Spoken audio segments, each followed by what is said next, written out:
পৃথিবীতে যদি বাবা বেঁচে থাকে আর স্বামী চরিত্রবান হয় তাহলে পৃথিবী আপনাকে আটকানোর ক্ষমতা কারোরই থাকবে না। একটা স্বামী যদি চরিত্রবান হয় আর স্ত্রী পাশে দাঁড়ায় তাহলে 10টা মানুষ আপনাকে ভয় পাবে, স্ত্রীকে মানতে বাধ্য হবে। যদি স্বামী চরিত্রহীন হয় আর বাবাও বেঁচে না থাকে তাহলে পৃথিবীর কোথাও একটা মেয়ের মূল্য থাকে না। এমনই একটা ঘটনা ঘটেছে আমার সাথে। আমি বাবা মার একমাত্র মেয়ে, বলতে পারেন বাবার রাজকন্যা ছিলাম আমি। আমার 3 ভাই 1 বোন। ছোট থেকে আমি আমার বাবার অনেক আদরের, কারণ 3 ভাইয়ের পরে আমার জন্ম। আমার 2টা ভাই মারা গেছে, অলমোস্ট 5 ভাই 1 বোন। আমার 2টা ভাই মারা যায়, তারপর আমার জন্ম হয়। তার মানে বুঝতে হবে আমি বাবার কতটা আদরের ছিলাম। আমার বাবা একটা মেয়ের জন্য অনেক চেষ্টা করেছেন, অনেক আক্ষেপ করেছেন। সেই আক্ষেপের সন্তান আমি। তাই বাবার রাজকন্যা ছিলাম যতদিন বাবা বেঁচে ছিলেন। আমার বাবা সরকারি চাকরি করতেন, উনি আইনের লোক ছিলেন। কিন্তু হঠাৎই যখন আমার বয়স, সবে মাত্র আমি 7-এ পড়ি, তখন আমার বাবা মারা যায়। হয়তো আমার ভাগ্যটা এখানেই নষ্ট হওয়া শুরু হলো। আমার মা আমাকে খুব বেশি একটা পছন্দ করতেন না। পছন্দ করতেন না বলতে ওনার ধারণা মেয়ে মানুষ মানেই হলো ঘরে থাকবে, কাজকর্ম করবে, ঘর গুছিয়ে রাখবে, বাসন কুসন মাজবে, মায়ের সাথে কাজ করবে। কিন্তু আমার মায়ের কাছে ওনার যে 3 সন্তান বেঁচে আছে তারা অতি আদরের। উনি 3 ছেলেকে খুব ভালোবাসতেন, হয়তো ওনার জীবনের চেয়েও বেশি ভালোবাসতেন। এমন ভালোবাসা কখনো আমার জন্য ছিল না। আমার বাবা যখন বেঁচে ছিলেন তখন আমার বাবা আমার সমস্ত শখ আহ্লাদ পূরণ করতেন। তখন সবেমাত্র আমি ছোট ছিলাম। যখনই আমি বড় হব, আমার বুঝ জ্ঞান হবে, আমি বাবাকে আরো বেশি করে পেতে চাইবো, তখনই আমার বাবা মারা যান। আমাদের সহায় সম্পদ অনেক ছিল, আমরা শহরেই বাসা নিয়ে থাকতাম। বাবা মারা যাওয়ার পর থেকে আর্থিক অবস্থা একটু সংকটে পড়ে গেলাম। আমরা দেশে চলে আসি, শহর ছেড়ে। এসেই আমার বড় ভাই বিদেশ চলে যায়, আর সংসারের সমস্ত দায়িত্ব আমার মেজ ভাইয়ের হাতে চলে যায়। মেজ ভাই আমাকে বরাবরই পছন্দ করতেন না। হয়তোবা আমার মায়ের কষ্টই ছিল এটা অনেকটাই, কারণ আমার মা সবসময় আমাকে একটা কাজের মেয়ের মতো ট্রিট করতেন। আমার মেজ ভাইও সেম আমাকে কাজের মেয়ের মতো ট্রিট করতেন। কখনো ওনারা আমাকে খুব একটা পছন্দ করতেন না। আমার মেজ ভাই আমাকে অনেক কষ্ট দিতেন। আমি গ্রামে এসে ক্লাস 7-এ ভর্তি হই। আমাকে একটা বই খাতাও কিনে দিতেন না। আমি জানি না ঠিক আমার বই খাতা কিনতে কত হাজার টাকা খরচ হতো, কখনো একটা স্কুল টিচার রেখেও আমাকে পড়াননি। আমি অনেক কষ্ট করে পড়াশোনা করেছি। আমি আমার বন্ধু বান্ধবীর কাছ থেকে বই এনে এনে আমি নোট করে তারপর তাদেরকে ফেরত দিতাম।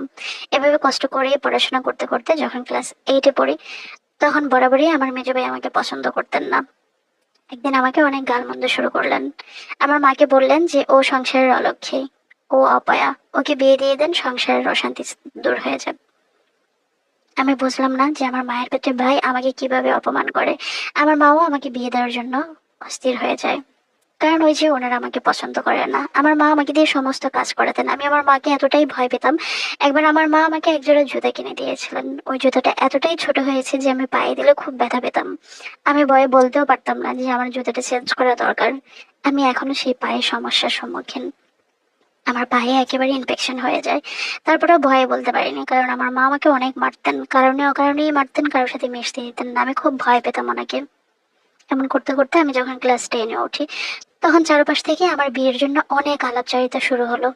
আমার মার খালাতো বোনের ছেলের জন্য আমার জন্য বিয়ের জন্য প্রস্তাব আসলো। আমি কখনোই ওনাকে দেখিনি। আমার মাও হয়তো ছোটবেলা দেখেছে। আমার মা একটা সময় পাকিস্তান থাকতেন, প্রায় 10-15 বছর সেখানে ছিলেন। সেখান থেকে ফিরে এসে ওনার খালাতো বোনের বাসায় গিয়ে ওঠেন। তখনই দেখতে পান যে ওনার 4টা ছেলে। হয়তো ওনাদের মাঝে একজনের জন্য আমার বিয়ের প্রস্তাব আসে। কিন্তু যখন এই প্রস্তাব আসে তখন শুনতে পাই ছেলেদের অবস্থা অনেক ভালো, নিউ মার্কেটে ছেলের দোকান আছে। আমার বয়সটাও খুব একটা বেশি হয়নি, কিন্তু ছোটবেলাতে ধাক্কা, অপমান, অপদস্থ, মায়ের থেকে পাওয়া কষ্ট, ভাইয়ের থেকে পাওয়া কষ্ট, আমি অনেকটা ম্যাচিউরড হয়ে গেছি। আমাকে বিয়ে দেওয়ার জন্য সবাই উদ্বিগ্ন। আমার বড় ভাই কখনো আমার এই কষ্টের কথা জানতো না। উনি জানতেও চাইতেন না, কারণ উনি যেহেতু বিদেশ থাকতেন হয়তো সামনে থাকলে অনুভব করতে পারতেন, কিন্তু ফোনে কখনো শুনতে চাননি। আমি কখনো কাউকে আমার কষ্টের কথা বলতে পারতাম না। আমি মাকেও ভয় পাইতাম, মেজো ভাইকেও অনেক বেশি ভয় পাইতাম। ওরা কারণে অকারণেই আমাকে মারতেন। যখন বিয়ের প্রস্তাব আসে তখন শুনতে পাই ছেলে গাউছিয়াতে দোকান আছে। ছেলেদের আর্থিক অবস্থা অনেক ভালো, ছেলেদের অনেক সহায় সম্পদ অ্যাসেট আছে। আমার বাবারও কিন্তু শহরে অনেক সহায় সম্পদ ছিল। আমার মা ওনার বাপের বাড়ির মানুষকে খুব বেশি পছন্দ করতেন, ওনাদের কথায় উঠতে বসতেন। একটা সময় আস্তে আস্তে আমাদের প্রপার্টি গুলো হাতছাড়া হয়ে গেল। আমার বিয়ে ঠিক করে ফেললো। আমাকে যখন বিয়ে ঠিক করার জন্য আসে তখন আমার বাসুর দেখতে আসে। আর বাসুরকে দেখে সবারই খুব পছন্দ হয়েছে, ভেবেছিল যে হয়তো বাসুরের মতোই ছেলে হবে। কিন্তু না, যখন আমার বিয়ে হলো তখন দেখতে পেলাম আমার স্বামীর সাথে আমার বয়সের ডিফারেন্সটা অনেক বেশি। এবং সে একেবারে কুচকুচে কালো ছিল, যা দেখে আমিও পছন্দ করিনি, আমার পরিবার পছন্দ করেনি। ইভেন আমার বড় ভাই দেখে অনেক কান্না করেছিল যে আমার বোনের জামাইকে একেবারেই পছন্দ হয়নি। এরকম করে আমার সংসারটা শুরু হয়। যেদিন আমাকে আমার শ্বশুর বাড়িতে নিয়ে যায়, আমি তাদের চারপাশ, তাদের পরিবার দেখে এতটাই আপসেট হয়ে গেছি যে একটা ঠিকঠাক বাথরুমও ছিল না, থাকার মতো পরিবেশই ছিল না। তারপরেও আমি মেনে নিয়েছি, কারণ আমার পরিবার চেয়েছে আমাকে আপদ বিদায় করার জন্য। তারা আপদ বিদায় করেই খালাস। আমার মেজু ভাই তো এমনও অহরহ বলতো যে যাকে পান তার সাথে বিয়ে দেন, যদি রিক্সা ড্রাইভার পান রিক্সাওয়ালার কাছে বিয়ে দিয়ে ঘরকে মুক্ত করুন। আমি নাকি এতটাই অপায়া। তারা অপায়া দূর করে দিল। শুনতে পেলাম যে আমার স্বামীর নিজস্ব কোনো ব্যবসা বাণিজ্য নাই, সে তার বড় ভাইয়ের দোকানে চাকরি করে, ওনাদের কাপড়ের দোকান ছিল। তার মানে ওর নিজস্ব বলতে কোনো কিছুই নাই। আমি খুব আপসেট হয়ে যাই। আমি অ্যাডজাস্ট হতে শুরু করি যে ঠিক আছে, হয়তো এটাই আমার ভাগ্যে ছিল, আল্লাহর ফয়সালা আমার জন্য সন্তুষ্টের ছিল। আমি আমার স্বামীকে ভালোবাসতে শুরু করলাম, কিন্তু শুরু থেকেই আমার স্বামীর কাছ থেকে আমি খুব একটা ভালোবাসা পাইনি। উনি আমার সাথে জাস্ট শুধু শারীরিক সম্পর্কের জন্যই আসা যাওয়া করতেন, থাকতেন। উনি যখন আমার বাড়িতে আসতেন, আমাকে 100-200 টাকা 300 টাকা হাতে দিয়ে যেতেন। যদি বলতাম যে এই টাকা আমার জন্য যথেষ্ট না, আমার পড়াশোনার খরচের যথেষ্ট না, উনি বলতেন তোমার বাড়িতে ফল ফুল নিয়ে এসেছি, সেখানে অনেক টাকা খরচ হয়ে গেছে। এভাবে আমার হাজবেন্ড আমার সাথে অ্যাটিটিউড করতেন। আমি সব মেনে নিতে লাগলাম। আমার পরিবারও আমাকে ধৈর্য ধরার জন্য বলল। আস্তে আস্তে বুঝতে পারলাম আমার স্বামী আমাকে ভালোবাসে না। আমার কাছে কেন যেন সবসময় সন্দেহ হতে থাকে। এর মাঝে আমি কনসেপ্ট করে ফেলি। আমি ওই কনসেপ্ট অবস্থায় আমি পড়াশোনা করি। এভাবে আমি কষ্ট করে করে একটা সন্তান জন্ম দিলাম। আমি কি খেয়েছি, আমার কি লাগবে না লাগবে, আমার স্বামী কখনো টেক কেয়ার করতেন না আমাকে। আমি প্রেগনেন্ট অবস্থায় আমার কতটা আদর ভালোবাসার প্রয়োজন, খাবার প্রয়োজন, কোনো কিছুই সে খোঁজ রাখতো না। আমার একটা ছেলে সন্তান হয়। আমি আস্তে আস্তে বুঝতে পারি যে আমার স্বামী পরকীয়াতে আসক্ত। একাধিক নারীর সাথে সে ইমো, হোয়াটসঅ্যাপে সম্পর্ক তৈরি করে এবং মেয়েদের সাথে তার খারাপ খারাপ সম্পর্ক। এভাবে দেখতে দেখতে অনেকটা বছর পার হলো। আমার একটা মেয়ে সন্তানও হলো। এর মাঝে আমাদের মধ্যে অনেক রকমের সমস্যা তৈরি হলো। আমার স্বামী কোনোভাবেই আমাকে সহ্য করতে পারে না, আর আমিও তার এসব খারাপ কাজ কোনোভাবেই সহ্য করতে পারি না।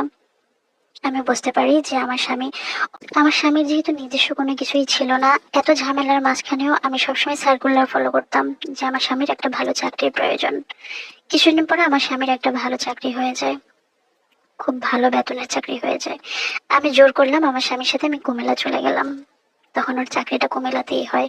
সেখানে চলে গেলাম, সে আমাকে ছোটখাটো একটা বস্তিতে নিয়ে ওঠালো।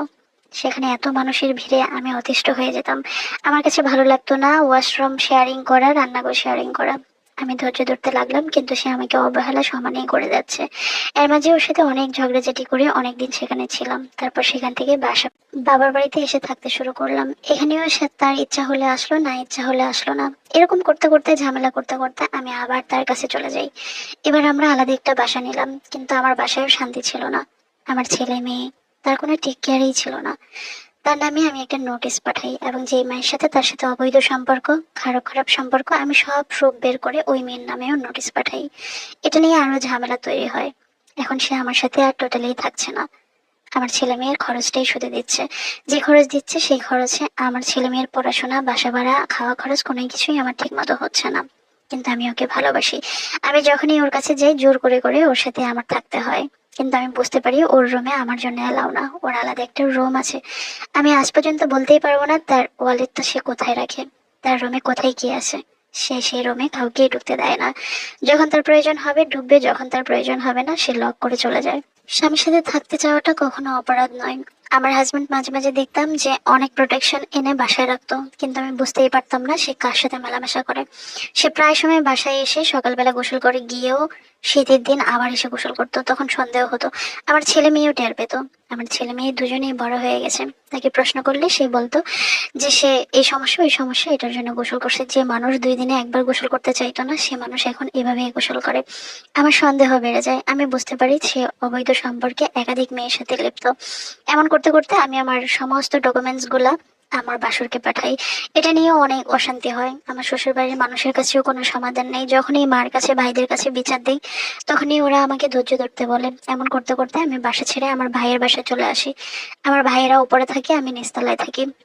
এভাবে থাকতে শুরু করি। ও আমার ছেলে মেয়ের জন্য কিছু খরচ পাঠায়, আর আমার ছোট ভাই আমাকে কিছু খরচ দেয়। তবে আমার বড় ভাই, আমার মেজো ভাইও আমার পাশে আছে, কিন্তু তারা কোনো সমাধান খুঁজে দিচ্ছে না আমাকে। হয়তো ওরা যদি শুরু থেকে আমাকে একটু দেখে শুনে বিয়ে দিত, আজকে আমার এই কষ্টটা হতো না। আমার ছেলে এখন ইন্টার পাস করে ফেলছে, আমার মেয়ে ক্লাস 7-এ পড়ে। এখনো আমি অশান্তির দরিয়াতে আমি ডুবে মরছি। আমি জানি না এই অশান্তি থেকে আমি ঠিক কবে বের হব। মাঝে মাঝে নিজেকে শেষ করতে চাই, কিন্তু ছেলে মেয়েকে কি করব, কোথায় রাখবো, কি হবে আমার, এগুলো চিন্তা করে আমি কিছুই করতে পারি না।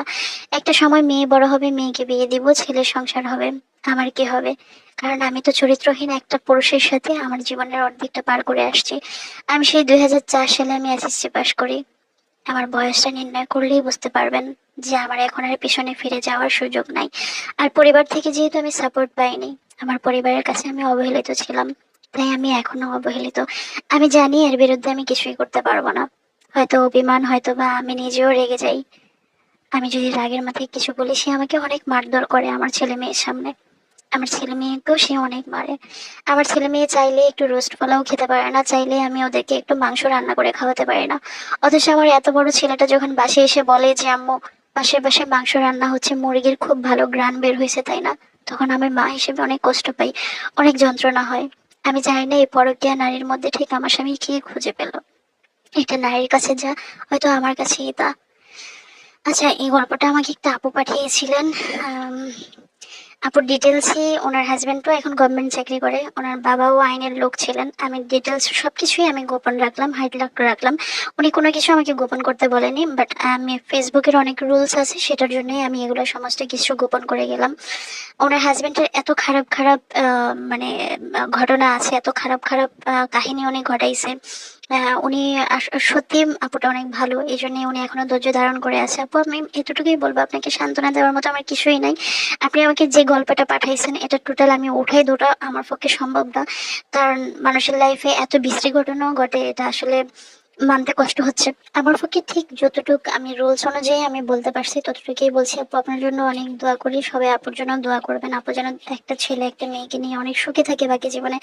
আপু, আপনার ছেলে মেয়ে বড় হয়ে গেছে, আপনার হয়তো আর 2-4টা বছর কষ্ট হবে। আপনার ছেলেই দেখেন একটা সময় মানুষের মতো মানুষ হবে। ইসলামিক মাইন্ডে বড় করেন, দেখবেন যে আপনার সুখেই একটা দিন মানুষ উপলব্ধি করবে, মানুষ দেখাবে যে দেখো ও কত সুখে আছে ছেলে মেয়ে নিয়ে। ছেলে মেয়েদেরকে মানুষের মতো মানুষ করেন, এরকম পুরুষ পাশে থাকার চেয়ে না থাকাই ভালো। আর আপনি যে টাকা পাচ্ছেন, ওইটা আমার মনে হয় যে আপনাকে হিসাব করে ম্যানেজ করেই চলতে হবে, এবং কিছু সঞ্চয় করে কিছু খরচ করে ভাইদের কাছে সম্পূর্ণ, আপনি তো ভাইদের কাছ থেকেও অনেক প্রপার্টি পাবেন যতটুকু জানি। সবকিছু নিয়ে আপনি একটু সুখী জীবনযাপন মন থেকেই সেগুলো সরাই ফেলেন। একটা চরিত্রহীন পুরুষকে দিয়ে আপনি কি করবেন বলেন? চরিত্রহীন পুরুষ মানে হলো আমার মনে হয় যে একটা খোলা ঘরের মতো, যেখানে কোনো পর্দা নাই, কোনো কিছুই নাই, এখানে সবাই ঢুকতে পারে। এরকম চরিত্রহীন পুরুষের কাছে আপনি থাকার চেয়ে না থাকাই ভালো।